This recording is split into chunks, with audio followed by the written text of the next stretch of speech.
Sa FPJ Legacy, ipinagdiriwang natin ang mga taong ang tunay na kabayanihan ay makikita sa kanilang kabutihan, kababaang loob at malasakit sa kapwa. Si Rene Baterbonia ay isa sa mga kabataang nagpakita ng mga katangiang madalas nating hinahangaan sa mga karakter ni FPJ. Mabait, matulungin, mapagkumbaba, at marunong magtimpi kahit sa gitna ng hirap at pagsubok. Hindi man siya isang bida sa pelikula, naging inspirasyon siya sa totoong buhay. Sa murang edad, dala niya ang mga pangarap hindi lamang para sa kanyang sarili, kundi para rin sa kanyang pamilya at sa kanyang bayan.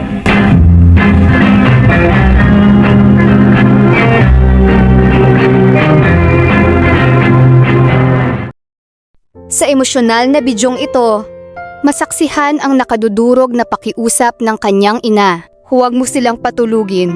Mga saluting nagmumula sa pusong wasak sa pagkawala ng isang anak na minahal ng walang kapantay. Naway magsilbing paalala ang kwento ni Rene na ang tunay na sukatan ng isang tao ay hindi lamang ang kanyang mga tagumpay, kundi ang kabutihang iniwan niya sa puso ng mga taong kanyang nakasalamuha. Magpahinga ka na sa kapayapaan, Rene Baterbonia.